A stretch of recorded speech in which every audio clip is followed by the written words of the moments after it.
Sir आजच्या कॅबिनेटमध्ये कुठल्या महत्त्वाच्या विषयावर चर्चा झाली आणि काय निर्णय झालेले आहे? असं आहे की आज कॅबिनेटमध्ये जेवढे मुद्दे होते त्यांच्यावरती चर्चा झाली आणि सर्व मुद्दे आज पास करण्यात आलेले आहेत. कोविड आता परत जे आहे त्याची संख्या वाढत चाललेली आहे. जिथे आपल्याकडे 100-150 रुग्ण यायची आता 500पेक्षा जास्त रुग्ण यायला लागलेली आहे. हे काळजीची गोष्ट आहे. त्याच्यावरती चर्चा झाली आणि मला वाटतं आहे की बाकी एवढा काय मुद्दा जास्त नव्हतं. आज सकाळपासून धाडी सुरू आहेत, त्याविषयी काही कॅबिनेटमध्ये चर्चा वगैरे झाली आहे का? धाडी सुरू आहेत आणि धाडी मला वाटते गेल्या सरकारची स्थापना झाल्यानंतर हे सगळं चालूच आहे आणि याच्यात चर्चेचा कॅबिनेटमध्ये काय इश्यू येतच नाही. कारण कॅबिनेटमध्ये जे आयटम्स आहेत त्या आयटम्सवरती चर्चा होतो. आता कोविडबद्दल चर्चा झाली, सारथीबरोबर चर्चा झाली, दुसरे जे नवीन OBCच्या संदर्भात काय निर्णय घेतला पाहिजे त्याच्यावरती चर्चा झाली. मध्य प्रदेशमध्ये कसा होतोय, आपल्याकडे का असं दुर्लक्ष केंद्र सरकार किंवा बाकीची यंत्रणा करत आहे त्याच्या संदर्भात चर्चा झाली. मास्क निर्बंध परत येतील का एकंदरीत कोविड संदर्भामध्ये? ज्या पद्धतीने आता रुग्ण वाढत आहे, 100चे 500 झाले, 500 ते 1000, 1500, 2000 झाले की ते निर्बंध आणावंच लागेल. कारण आपण बघितलं असेल की फ्लाईट्समध्ये तर अजूनही निर्बंध आहेत, तिकडनं निर्बंध काढले गेलेलेच नाहीत.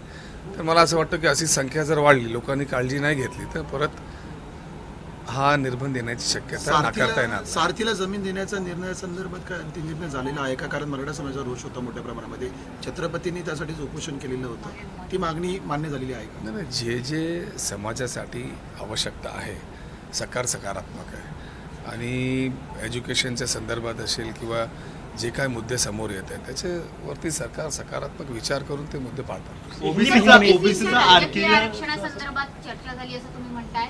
आता महाराष्ट्र नेमकं कसं पाऊल उचलणार किंवा या सगळ्या प्रश्नांना कसा तोडगा काढणार? कॅबिनेटमध्ये काय काय मतं मांडली गेली? महाराष्ट्र पहिल्या दिवशीपासून बोलत आहे की आम्हाला ते OBC आरक्षण द्यायचंच आहे. आता आमच्याकडून सगळी तशी तयारी होत असताना आमच्या समोर आणि देशासमोर हाच प्रश्न आहे की एका राज्यामध्ये होत नाही आणि दुसऱ्या राज्यामध्ये कसं होत आहे आणि काय कारण आहेत. म्हणजे काय पार्श्वभूमी बदलली जाते, आर्ग्युमेंट बदललं जाते की काय, याच्यावरती पण सरकार विचार करतं की का, आणि लोकांनी पण विचार केला पाहिजे की का असं होत आहे. हिंदी में कोरोना के मामले लगातार बढ़ रहे हैं, ऐसे में आज की कैबिनेट की बैठक में किन मुद्दों पर चर्चा हुई और कितना गंभीर मामला देख रही है सरकार? आज कैबिनेट में जितने मुद्दे थे सभी पे चर्चा हुई और कोरोना जो है वो अभी बढ़ रहा है.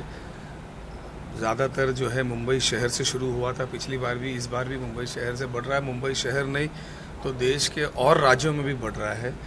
आज दिन की संख्या 500 से ऊपर जा रही है. ये एक चिंताजनक बात है और इसी तरीके से आप देखेंगे तो केरला हो गया, बाकी के राज्यों में भी तेज़ी से बढ़ रहा है.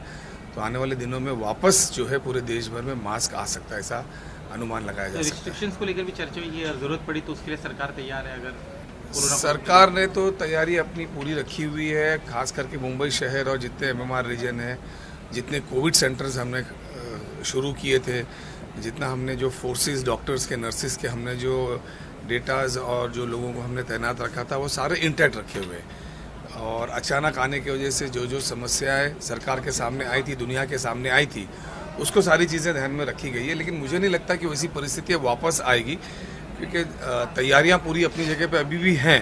लेकिन अब इसका रास्ता यही है कि लोगों ने थोड़ा सा अपने सरकार ने जो जो निर्देश देती है चाहे फिर किसी भी राज्य को, उसको थोड़ा सा पालन करना. कांग्रेस की भूमिका क्या है? आज सुबह से ही अनिल परब के ऊपर रेड चल रही है, आप किस तरह से देखती है कांग्रेस पार्टी इन रेड्स को? नहीं, इसको इस तरीके से देखा जाए कि ये सिर्फ वहीं क्यों होते हैं जहाँ पे भारतीय जनता पार्टी की सरकार नहीं है. इसके ऊपर जो है आप लोगों ने भी चर्चा करना चाहिए. आप लोगों ने भी जो प्रश्न हमसे पूछते हैं वो जाके उन लोगों से पूछना चाहिए कि ऐसा क्यों है कि जहाँ पे आपकी सरकार नहीं, जहाँ पे आपकी मंत्री नहीं है, वहीं पे ऐसा क्यों हो रहा है, बाकी के राज्यों में क्यों नहीं हो रहा है. छत्रपतींचा विचार म्हणजे